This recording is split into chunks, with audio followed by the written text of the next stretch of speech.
Hello dear students. First of all class 10 students, I know आज आप बहुत relaxed हो चुके हैं क्योंकि आपका इंग्लिश का एग्जाम हो चुका है। ऑलराइट, तो अभी मैं आपके लिए ग्रामर का सॉल्यूशन जो है वो लेकर आई हूँ ताकि आप अपने आंसर्स मैच कर लें और आपको एक आइडिया हो जाए कि आपके कितने मार्क्स आने वाले हैं।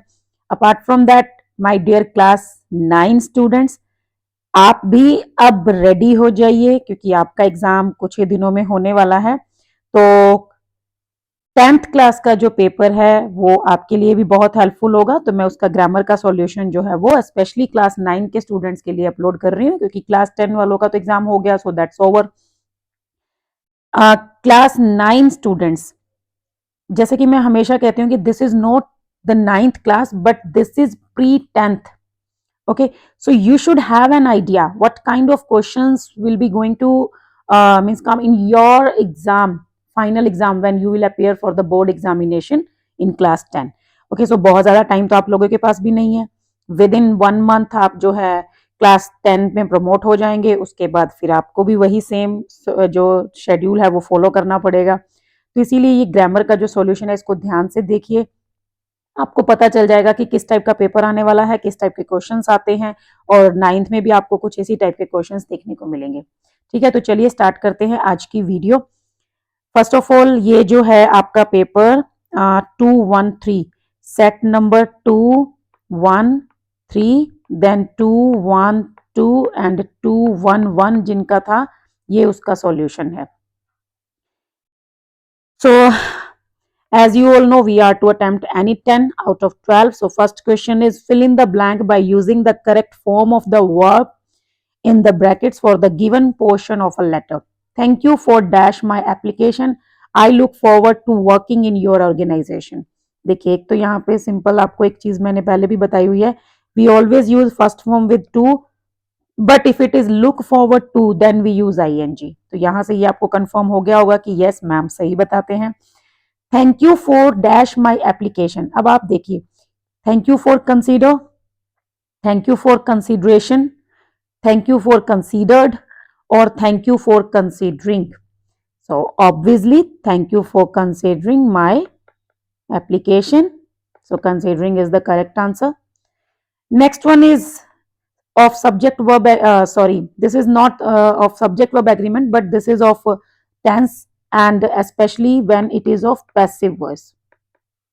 जैसे कि मैंने आपको हमेशा बताया है कि in passive voice we always use third form of verb. 97% of the earth's water is salty ocean water and another 2% is trapping in the earth's ice caps and glaciers. So यहाँ पर ये जो है this is passive voice.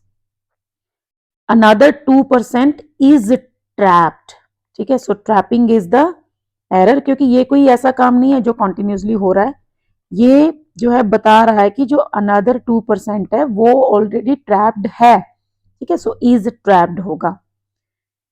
Next question is of reported speech.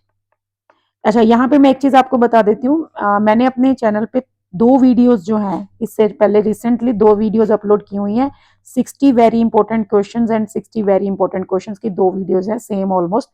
दोनों के अंदर मैंने 5 sample papers के जो हैं 12 क्वेश्चन, सो 12 इंटू 5 60 क्वेश्चन, टोटल 120 क्वेश्चन करवाए हैं। अगर आप उन वीडियोस को देखोगे, उन सैंपल पेपर्स को सॉल्व करोगे, यू विल फाइंड कि जो सेम पैटर्न है वो फॉलो किया गया है सीबीएसई के फाइनल एग्जाम में। अपार्ट फ्रॉम दैट, आपको जो रूल्स उसमें मैंने क्लैरिफाई किए हैं, मतलब क्लियर किए हैं, और कहीं ना कहीं उन्हीं से मिलता जुलता जो कंटेंट है वो फाइनल एग्जाम में भी आया है। तो आप इजीली समझ सकते हो कि अगर आप लास्ट 12 to 15 ईयर्स के question paper within throughout the whole session अगर आप उनको सॉल्व कर लेते हैं, so you will definitely get full marks in English grammar, whether you are in class 9 और 10। अभी मेरी एक स्टूडेंट है, उसके 12 क्वेश्चन वो अटेम्प्ट करके आई है और उसके 12 के 12 करेक्ट हैं। सो दैट मीन्स कि उसने मेहनत की है, उसने लास्ट ईयर जो पेपर्स हैं वो सब सॉल्व किए और इन्हीं रूल्स को समझा अच्छे से। सो दैट मीन्स कि वो इजीली अपने हर क्वेश्चन को करेक्टली जो है अटेम्प्ट कर पाई। Now see the third question, that is of reported speech. Yukti and Sanjay had conversation about going to a restaurant. Report Yukti's question. That means Yukti is asking the question. So Yukti asked Sanjay. अब यहाँ पे आप देख रहे हो ये do does did वाला question है, जिसके लिए मैंने एक सेपरेट वीडियो अपलोड की हुई है कि डू डज डिड वाले क्वेश्चंस को कैसे सॉल्व करें। मैं हमेशा इसमें कोरिलेट करती हूँ विक्रम बत्रा या हमारे आर्मी मैन को, क्योंकि जैसे विक्रम बत्रा और आर्मी मैन हैं वो क्या करते हैं, अपनी लाइफ को डिवोट करके, अपनी लाइफ का सेक्रीफाइस देके दूसरों की लाइफ को चेंज कर देते हैं।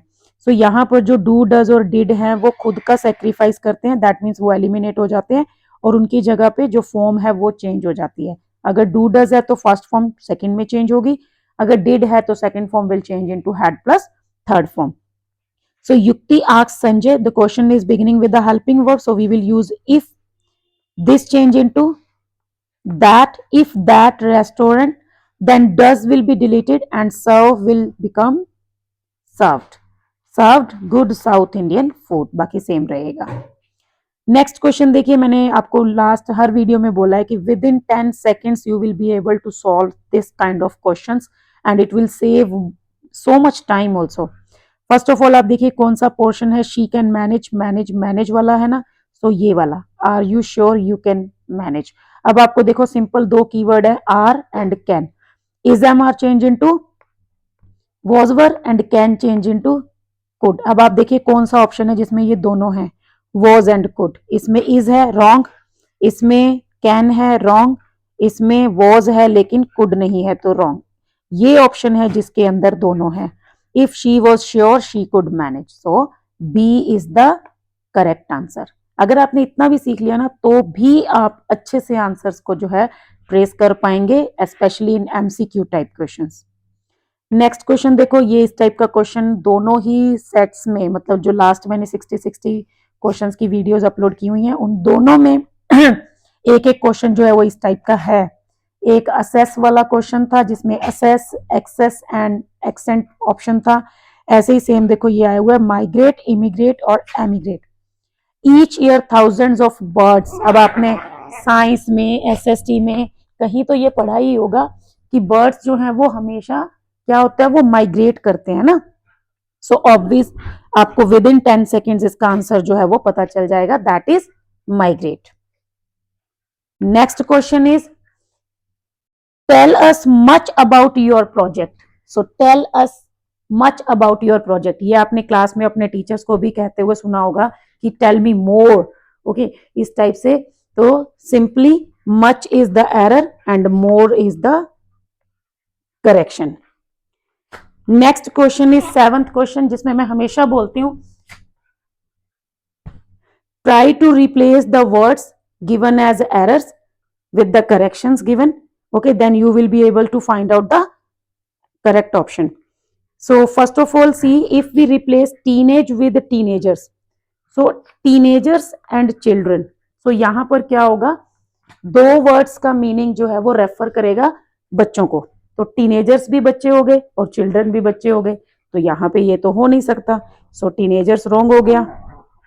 देन कंसर्न, कंसर्न्स हो गया, तो मेजर कंसर्न चिंता, ठीक है, तो ये भी जो है प्लूरल नहीं हो सकता, सो ये भी कंसर्न्स रॉन्ग हो गया। नेक्स्ट जो है वो बिटवीन पेरेंट्स और अमंग पेरेंट्स, सो पेरेंट्स जो है वो यहाँ पर मोर देन 1 की बात हो रही है, सॉरी मोर देन 2, ठीक है। अगर हम 2 में करते हैं तो बिटवीन आता है और अगर 2 से ज्यादा होते हैं तो अमंग आता है, तो यहाँ पे जो पेरेंट्स हैं वो 2 से ज्यादा हैं, तो इसीलिए अमंग जो है वो करेक्ट होगा, बिटवीन रॉन्ग होगा। अगर आपको याद हो और आपने वो वीडियो अच्छे से देखी हो तो वहां पर इस टाइप का क्वेश्चन जो है वो आया हुआ था, तो C is the correct answer. So in this way we can find out the correct option, okay.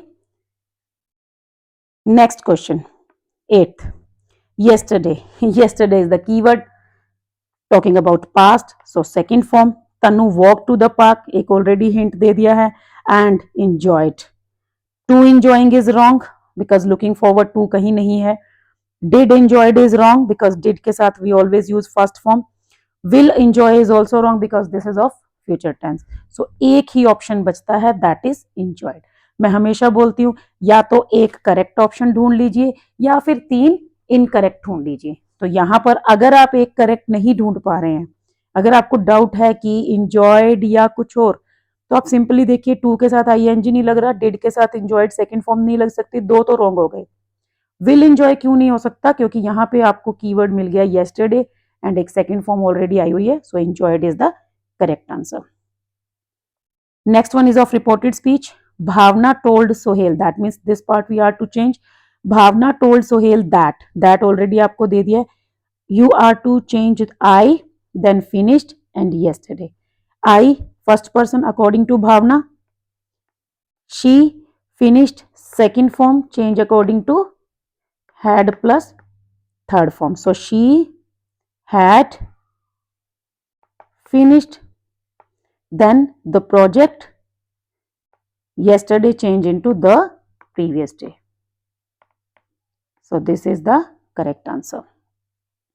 Next one is, we are pleased to announce that our annual sports day dash on 30th April 2025.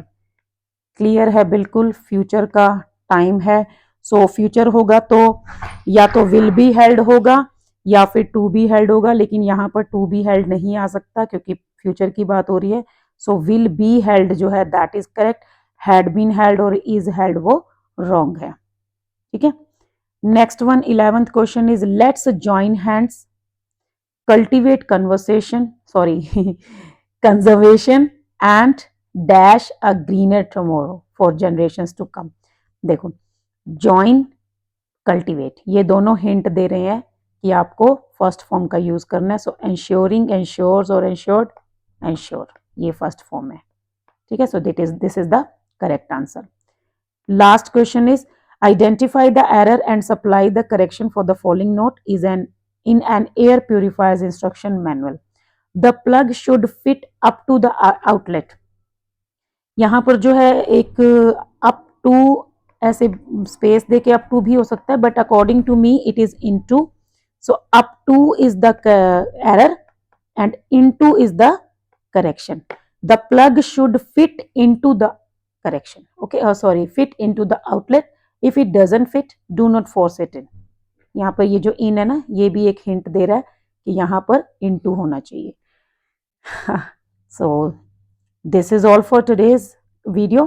Okay, in 12 sentences को आपको just ये नहीं कि answer देखना है और उसको याद कर लेना है कि हाँ ऐसे ऐसे होगा तो कंसीडरिंग आएगा, आपको समझना है ताकि फ्यूचर में अगर आपको लुक फॉरवर्ड टू मिल जाए तो भी आप इस चीज को अप्लाई कर पाए कि उसके बाद आईएनजी, अगर आपको इस टाइप का क्वेश्चन मिलता है तो भी आप उसको अप्लाई कर पाए, कोई भी पैसिव वॉइस का क्वेश्चन आता है आप उसको सॉल्व कर पाए। रिपोर्टेड स्पीच तो आपको सीखने ही पड़ेंगे। ठीक है, इस टाइप का क्वेश्चन आता है, आपको माइग्रेट, इमिग्रेट, एमिग्रेट तीनों का मीनिंग पता होना चाहिए। हो सकता है नेक्स्ट टाइम ये किसी पर्सन के लिए आ जाए, ठीक है, इमिग्रेशन वर्ड का यूज हो जाए, तो ये इस तरह से आपको जो है वो सीखना है। बिटवीन एंड अमंग में आपको डिफरेंस सीखना है। ऑलराइट, और सेकंड फॉर्म कब यूज होती है, आफ्टर के बाद, बिफोर से पहले, हैड प्लस थर्ड फॉर्म, इस टाइप की चीजें जो है वो आपको प्रैक्टिस करनी है। And I am talking about specially class 9 students, those who are going to be class 10 students very soon. Alright, so आपको इस तरह से प्रैक्टिस करनी है ग्रामर की, तभी आप आज मेरे उस स्टूडेंट की तरह कॉन्फिडेंटली ये कह पाएंगे कि I have scored 12 out of 12। That means कि 10 तो उसके हैं ही, she or he is getting 12 out of 12. Okay, so in this way you are to prepare.